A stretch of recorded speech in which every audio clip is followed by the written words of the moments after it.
దేవుని యొక్క అతి శ్రేష్టమైన నామములో కూడి ఉన్న ప్రతి ఒక్కరికి ప్రభు పేరిట వందనములు శుభదినము తెలియపరుస్తూ ఉన్నానండి. మీరందరూ బాగున్నారా?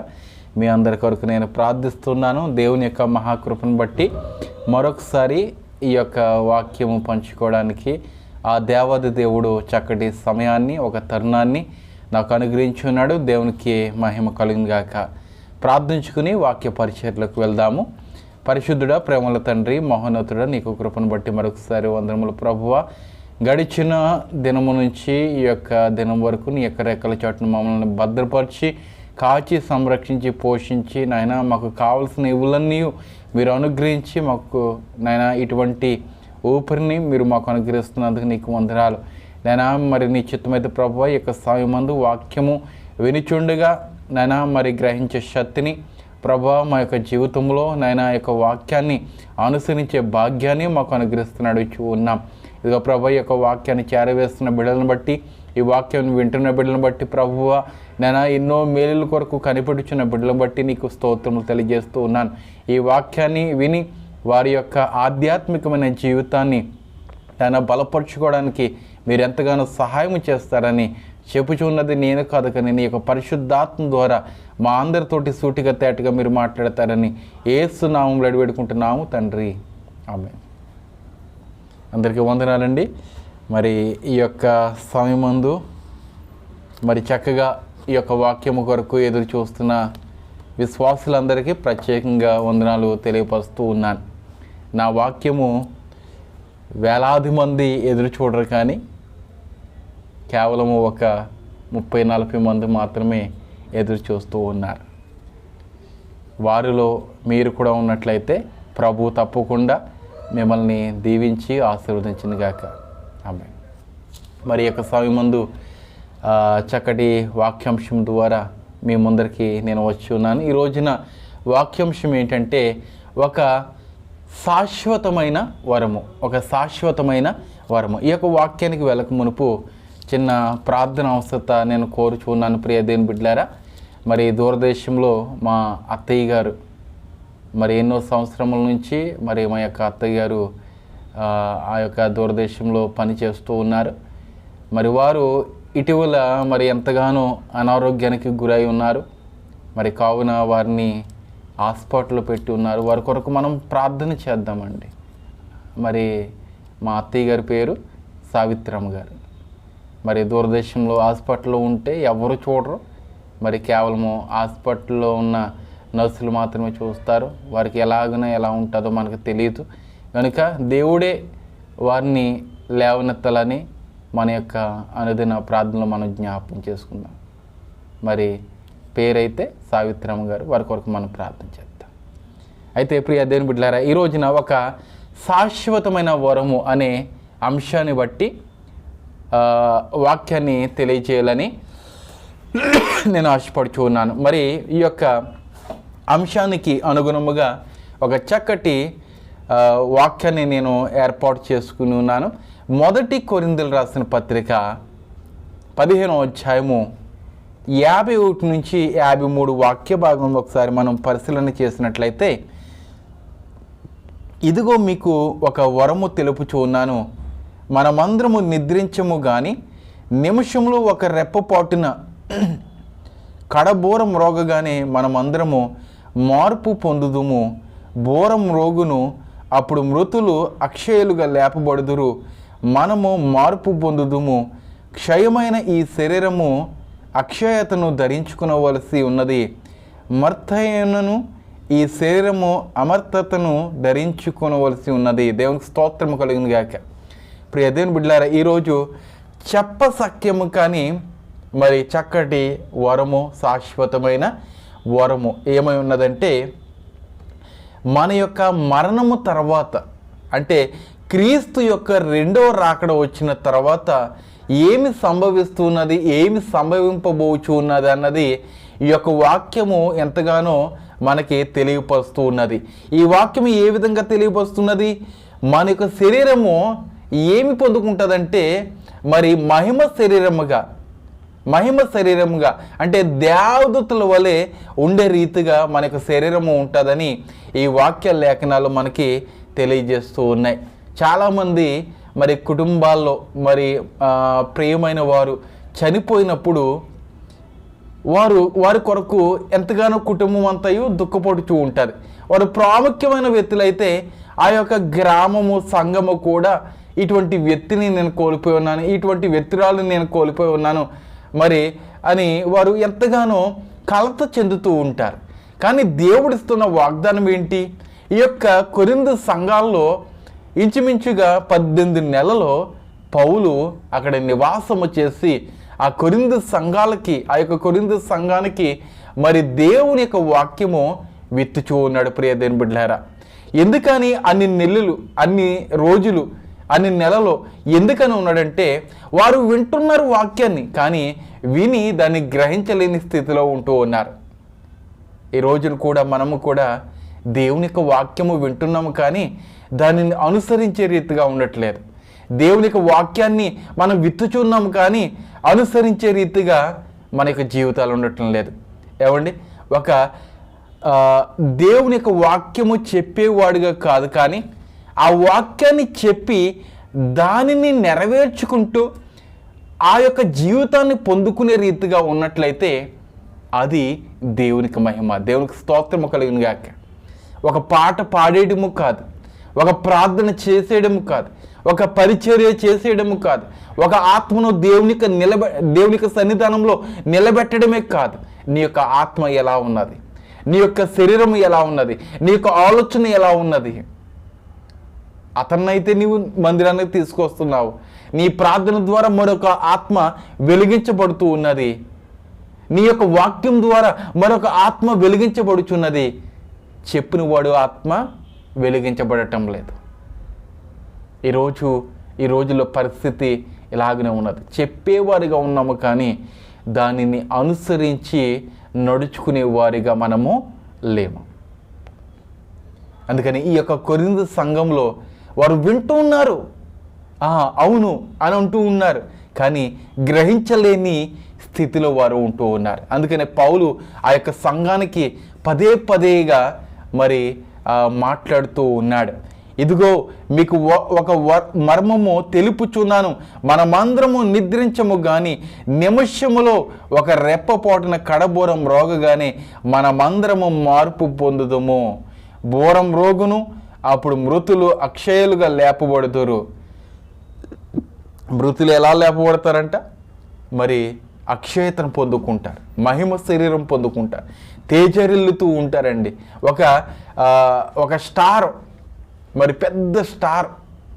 మరి ఈ రోజుల్లో మనం చూసుకున్నట్లయితే దేవుని సన్నిధానం ముందర గొప్ప స్టార్లు పెడుతూ ఉంటారు.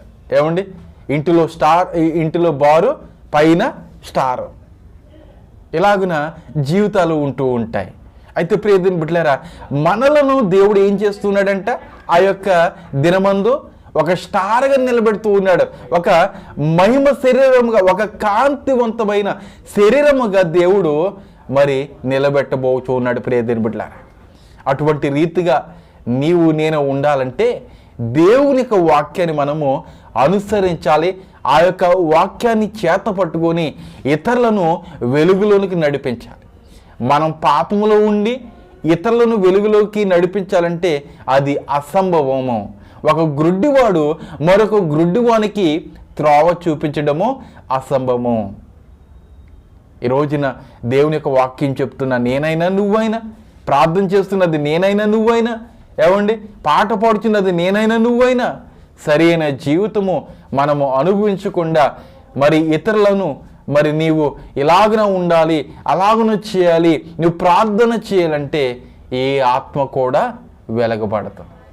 కనుక ముందు మన యొక్క జీవితాన్ని సరిచేసుకోవాలి. సరిచేసుకున్న తర్వాత ఇతరుల యొక్క జీవితాన్ని మనము వెలిగించే రీతిగా ఉండాలి. ఒక కొవ్వొత్తును మనం తీసుకున్నట్లయితే ఆ కొవ్వొత్తును వెలిగించిన తర్వాత మరొక కొవ్వొత్తుకి ఏమండి వెలుగునిస్తూ ఉంటుంది. అలాగ 100 కొవ్వొత్తులు వెలిగించవచ్చండి. మన యొక్క ఆత్మ వెలిగించబడినట్లయితే 100 ఆత్మలను వెలిగించబడగలం. దేవుని స్తోత్రం కలిగిన గాక. అయితే ప్రియ దేవుని బిడ్డలారా, ఇక్కడ పౌలు చెప్తున్నాడు, కడబోరం రోగగానే మనమందరం మార్పు పొందుదాము, బోరం రోగును అప్పుడు మృతులు అక్షయులుగా లేపబడుదురు, మనము మార్పు పొందుదాము. క్షయమైన ఈ శరీరము అక్షయతను ధరించుకునవలసి ఉన్నది, మర్తైనను ఈ శరీరము అమర్తతను ధరించుకునవలసి ఉన్నది. ఈ క్షయమైన అక్షయతను ధరించుకున్నప్పుడు, ఈ మర్తైనది అమర్తతను ధరించుకున్నప్పుడు విజయమందు మరణము మృంగివేయబడును అని వ్రాయబడిన వాక్యము నెరవేరును. దేవునికి స్తోత్రం కలిగింది కాక. విజయమందు మరణం ఏమైపోతుంది? కనుమరుగైపోతుంది. అంటే నిన్నటి దినమందు చెప్పున్న రీతిగా మనకు రెండవ మరణము అంటే నీతిమంతులుగా ఉన్నవారిని మాత్రమే దేవుడు లేపుతాడండి. దేవునికి రాకలు వచ్చినప్పుడు చాలామంది ఆయనను చూస్తారు. నీతిమంతులు చూస్తారు, అనీతిమంతులు చూస్తారు, పాపులు చూస్తారు, ఏమండి ప్రతి ఒక్కరు చూస్తారు. కానీ నీతిమంతులు మాత్రమే ఎత్తబడే గుంపుగా ఉంటుంది. వారు మరి రెక్కల చాచుకుని వారు పైకి వెళ్తూ ఉంటారు. ప్రియ దేవుని బిడ్డలారా, ఆ గుంపులో నీవు ఉండాలా? ఆ గుంపులో నీవు ఉన్నట్లయితే ఎంత ఆనందము కలిగి ఉంటుంది, ఎంత సంతోషము కలిగి ఉంటుంది ప్రియ దేవుని సంగమా. ఆ సంతోషాన్ని మనము పోగొట్టుకుందామా? ఈ యొక్క కొరింథీ సంఘానికి చెప్పడానికి 18 నెలలు పట్టి ఉన్నది. అయితే వాక్యం వింటున్న సహోదరుడా, ఈ సమయం అందే, ఈ యొక్క నిమిషంలోనే నీవు మార్పు చెందినట్లయితే, ఏమండి ఆ హృదయాన్ని కాఠిన్యం నుంచి తొలగించుకొని మాంసం ముద్దను నీవు ఏర్పాటు చేసుకున్నట్లయితే ప్రభు నీ ప్రార్థన ఆలకిస్తాడు. ప్రభు తప్పకుండా నిన్ను ఎత్తబడే గుంపులో ఆయన నిలబెట్టబోచు ఉన్నాడు. ఆయన కొరకు మనం కనిపెడుతూ ఉంటాం. అయితే ప్రియ దేవుని బిడ్డలారా, మొదటి యోహాను 5వ అధ్యాయము 11 నుంచి 12 వాక్య భాగంలో ఒకసారి చదువుదాం. ఆ సాక్ష్యం ఏమనగా, దేవుడు మనకు నిత్య జీవమును దయచేసెను, ఈ జీవము ఆయన కుమారుని యందు ఉన్నది. దేవుని కుమారుని అంగీకరించేవాడు జీవము గలవాడు, దేవుని కుమారుని అంగీకరింపని వాడు జీవము లేనివాడు. దేవునికి స్తోత్రము కలుగును గాక. సమస్తము మన యొక్క చేతులకు ఆయన అప్పజెప్పి ఉన్నాడు. ఒకవేళ దేవుని యందు నీవు విశ్వాసము కలిగి ఉన్నావా, అయితే నీవు ఎటువంటి మరణం పొందుకోవు, నిత్య జీవము పొందుకుంటావని ఆయన వాగ్దానం ఇస్తూ ఉన్నాడు.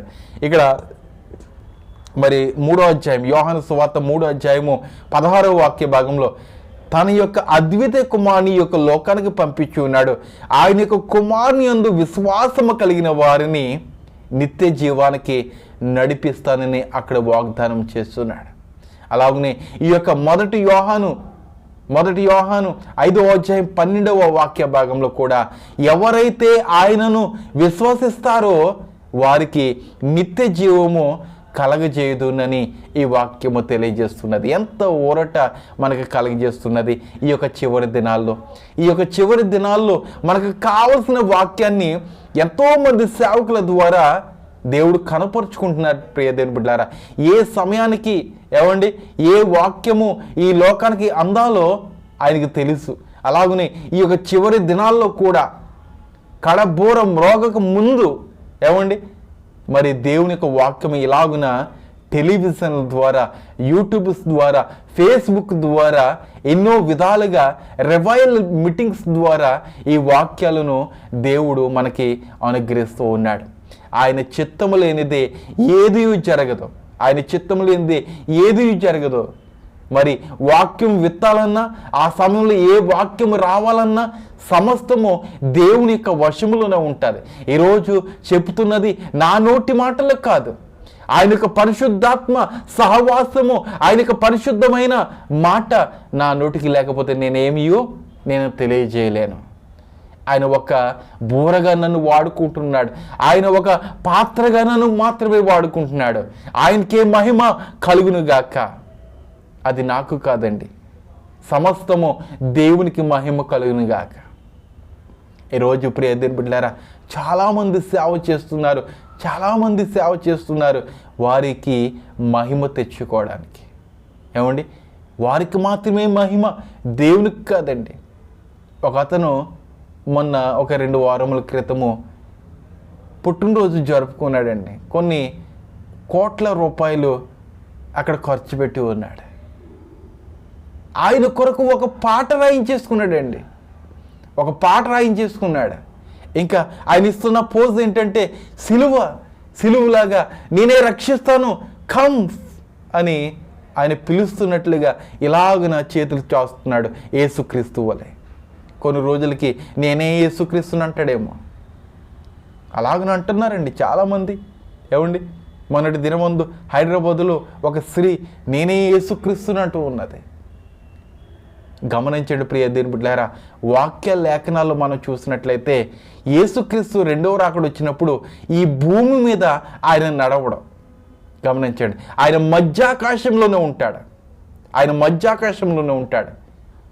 భూమి మీద ఎప్పుడు వస్తాడంటే అది మూడవ రాకడ. ఇప్పుడు 1000 ఏళ్ల పరిపాలన జరిగిన తర్వాత ఆయన భూమి మీదకు వస్తాడు. నూతన యెరూషలేము, కొత్త భూమి, కొత్త ఆకాశము ఆయన సృజిస్తాడు. ఎటువంటి పాపము లేనిదిగా ఆయన చేయబోచున్నాడు. ఈరోజైతే ఈ యొక్క దినం అయితే ఈ యొక్క భూమి అయితే సమస్తం పాపంతో నింపబడి ఉన్నది. అందుకని పాపులుగా మనము మరణమైపోకూడదు అని ఆయన ఆశపడుచు ఈ చివరి దినాల్లో కావలసిన నిత్య జీవము కలిగించే వాక్యాలను ఆయన నా ద్వారా ఎంతోమంది సేవకుల ద్వారా, సంఘాల ద్వారా ఆయన అనుగ్రహిస్తూ ఉన్నాడు. ఇంకను కొన్ని సంఘాల్లో చూసినట్టయితే ఆశీర్వాదము అనే బోధిస్తూ ఉన్నారు. ఏమండి, ఎప్పుడు ప్రకటన గ్రంథం గురించి మనం బోధిద్దాం, ఎప్పుడు దానియేలు గ్రంథం గురించి మనం బోధిద్దాము, ఎప్పుడు దేవునికి రాకడ కొరకు మనం బోధిద్దాము, ఎప్పుడు ఆ యొక్క తెగుళ్ళ కొరకు మనం బోధిద్దాము. ఎప్పుడు బోధించాలండి? ఈ యొక్క చివరి దినాల్లోనే కదా దేవుడు సేవకులను ఇలాగున వాడుకోవాలి. నిత్య జీవము పొందుకోకుండా ఏమండి ఆ యొక్క నరకాగ్నిలో పడిపోతున్నారంటే కేవలము ఆ సేవకుల ద్వారా.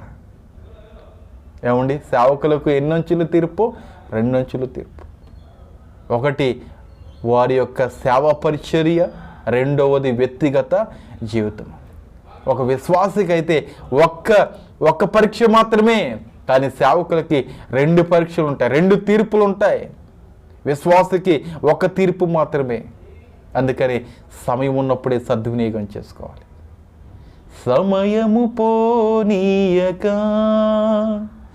సిద్ధపడుమా సంగమా, సమయము పోనీయక సిద్ధపడుమా సంగమా. సంఘానికి కోరుతున్నాడండి దేవుడు, ఒక మనుషుని కాదు. ఓ పలానా వ్యక్తి, ఓ పలానా కులస్తుడా, లేకపోతే ఒక మతస్థుడా నువ్వు సిద్ధపడమంటలేదు. సమస్తానాన్ని ఆయన సిద్ధపడమంటున్నాడు. నేను కూడా వస్తే ఆ పరలోక రాజ్యంలో చోటు ఉండదేమో అనుకుంటున్నావేమో. ఎంతమంది వస్తే అంతమందికి అక్కడ చోటు ఉన్నది. దేవునికి స్తోత్రము కలుగును గాక. ఆ నిత్య జీవము పొందుకోవాలంటే ఈ క్షణమందే నీ పాపములన్నీ తుడిచిపెట్టుకో. అది ఏమండి ఒక శాశ్వతమైన వరముగా ఉన్నది ఆ పరలోక రాజ్యం. శాశ్వతమైన వరం అండి. ఇంకా ఎటువంటి మరణం ఉండదు, ఎటువంటి వేదన ఉండదు, ఎటువంటి కన్నీటి బిందువు ఉండదు, ఎటువంటి శత్రుత్వం ఉండదు. సమస్తము సంతోషముగా ఆ యొక్క ప్రదేశంలో ఉండబోచున్నది. ఏమండి, ఆ ప్రదేశము బంగారు వీధులు. ఈరోజు బంగారాన్ని మనం మెళ్ళలో వేసుకుంటూ ఉన్నాం. ఏమండి, ఆ యొక్క బ్రాస్లైట్ల కింద మనం చేసుకుంటూ ఉన్నాం. ఇంకను మన యొక్క చెవులకి తగిలించుకుంటూ ఉన్నాం. కానీ ఆ బంగారాన్ని దేవుడు ఎక్కడ పెట్టాడో తెలుసా? మన యొక్క కాళ్ళ కింద పెట్టాడు దేవుడు. అంటే దేవుని యొక్క చూపుకి, దేవుని యొక్క దృష్టికి ఆ బంగారం ఎలా ఉన్నది? నీచముగా కనపడుచు ఉన్నది. కానీ ఆ బంగారాన్ని మనము ఆశపడుతూ ఉంటాం. బంగారాన్ని ఆశపడుతున్న సహోదరులు ఎవరైనా ఉన్నట్లయితే ఆ బంగారము నీచమైనదిగా మీరు ఎంచాలని ప్రభు పెట్టి నేను విజ్ఞప్తి చేస్తూ ఉన్నాను.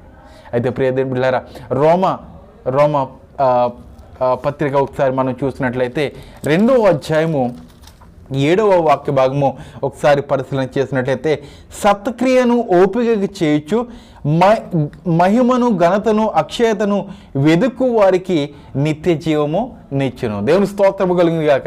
ఎంత ఊరట కలిగించే మరొక మాట.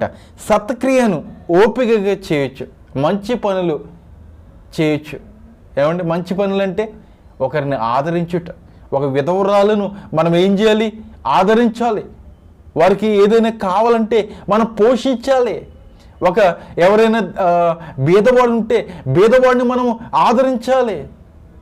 చాలామంది బీదవాడిని ఆదరిస్తే ఏమొస్తుంది?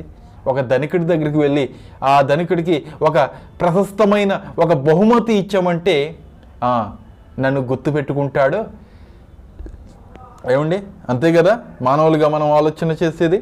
ఆ ధనికుడికి ఏదైనా బహుమానం ఇచ్చి ఉన్నామంటే నన్ను గుర్తుపెట్టుకుంటాడు, మరి నాకు ఎటువంటి అవసరం వచ్చినా ఆయన దగ్గరికి వెళ్తే ఆయన నాకు సహాయం చేస్తాడు అని ఆలోచన. బీదవాడిని మనము కనికరించినట్లయితే ఆ బీదవాడిలోనే ప్రభువు ఉంటాడు. దేవునికి స్తోత్రం కలిగిన అంటే ఆ ప్రభువుకి మనం ఇచ్చినట్లే ప్రభువుని మనము మరి చూసినట్లయితే దేవుడు మనల్ని కూడా ఆయన చూస్తాడు. ఎంతటి గొప్ప మర్మాన్ని దేవుడు మనకి అనుగ్రహిస్తున్నాడు ఈ యొక్క దినమందు.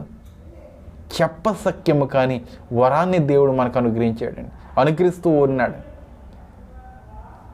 మన యొక్క దృష్టికి ఈ యొక్క లోకం ఎలా ఉంటున్నదంటే చాలా నీతిగా కనపడుచున్నది, నీతిగా ఎంచుచూ ఉన్నాం. కానీ దేవుని యొక్క దృష్టికి ఈ యొక్క భూమి లేదంటే ఈ యొక్క ప్రపంచం ఎలా ఉందంటే హేయముగా కనపడుచున్నది. హేయముగా ఉన్న ఈ యొక్క ప్రపంచములో నీవు నీతిమంతుడిగా ఒక స్టార్ వలె దేవునికి దృష్టికి నువ్వు కనపడాలి. ఒక స్టార్ వలె నేను ఆ స్టార్ వలె ఉండాలండి. ఆ యొక్క హీరో వేసుకుంటున్న బట్టలో నేను వేసుకోవాలండి. ఆ యొక్క హీరో చేసుకున్న హెయిర్ స్టైల్ వల్ల నేను ఉండాలండి అన్నట్టుగా అతన్ని నీవు ఫాలో అవడం కాదు, కానీ దేవుణ్ణి నీవు అనుసరించాలి. సత్క్రియను ఓపికగా చేయుచు మహిమను ఘనతను అక్షయతను వెతుకు వారికి నిత్య జీవము నిచ్చును. ఓపికగా మనం వెతుకుదాం. ఎన్నో శ్రమలు వస్తాయండి. ఏమండి, మరి యేసుక్రీస్తు చనిపోయిన ఒక 3-4 సంవత్సరముల తర్వాత స్టిఫెన్ని రాళ్లతో కొట్టి చంపేశారు. అలాగనే ఎంతోమంది శిష్యులను మరి చంపివేసి ఉన్నారు. వారు ఏం చేశారు? ఏ పాపం చేశారు? దేవుని యొక్క సేవ. ఈ రోజుల్లో ప్రియ దేవుని బిడ్డలారా, దేవుని యొక్క సేవ చేస్తున్న మరి దేవుని యొక్క పోలి మనం నడుచుకుంటూ ఉన్న ఎన్నో శ్రమలు వస్తాయి. శ్రమలు వచ్చినా కూడా మనం అంతం వరకు సహించేవాడిని మాత్రమే నిత్య జీవానికి దేవుడు నడిపిస్తాడు. ఎన్ని శ్రమలు వచ్చినా కూడా దేవుని నామంలో భరిస్తూ దేవుని కొరకు మనము మరి ఇటువంటి సేవ మనము జరిగించినట్లయితే దేవుడు తప్పకుండా మనకు సేవనికి మంచి ప్రతిఫలము దేవుడు అనుగ్రహిస్తాడు. దేవుడు ఈ యొక్క కొద్ది మాటలను దేవుడు దీవించి ఆశీర్వదించిన గాక. ఆమేన్. ప్రార్థన చేసుకుందాం. అందరు భక్తితో శ్రద్ధగా కండ్లు మూసుకున్నట్లయితే ప్రార్థన చేసుకుందాం. పరిశుద్ధుడా, ప్రేమల తండ్రి, మహోన్నతుడా, నీకు కృపను బట్టి మరొకసారి వందనములు. ఇదిగో ప్రభువా, మరి యొక్క దినమందు చక్కటి వాక్యము మాకు మీరు అనుగ్రహించి ఉన్నారు ప్రభువా. నేను ఈ యొక్క సమయం అంతయు ప్రభువా, నేను నీ యొక్క పాదాల యొద్ద నిలబడి ఈ వాక్యాన్ని విని ఉన్నాను. నేను ప్రభు నిశ్చితమైతే ఈ యొక్క వాక్యము ఎంతో కొంత ప్రభువ నా హృదయంలోనికి వెళ్ళి నా హృదయంలో ఉన్న పాపాన్ని తొలగించడానికి నాకు సహాయం చేయండి. నిత్య జీవము ఇస్తానని ఓపికతో అంతం వరకు సహించిన వాడికి ఇస్తానని నీ యొక్క వాగ్దానం ఇస్తూ ఉన్నా. ఇదిగో ప్రభు, అంతం వరకు సహించే ఓర్పుని, సహనాన్ని నాకు అనుగ్రహించండి అయ్యా. ప్రభు, ఎటువంటి పరీక్ష నా ముందర ఉన్న ప్రభువ, కుటుంబంలో లోటుపాటును బట్టి ఆ పరీక్ష వచ్చినా ప్రభు, నేను సహించే బాధ్యత దయచేయండి.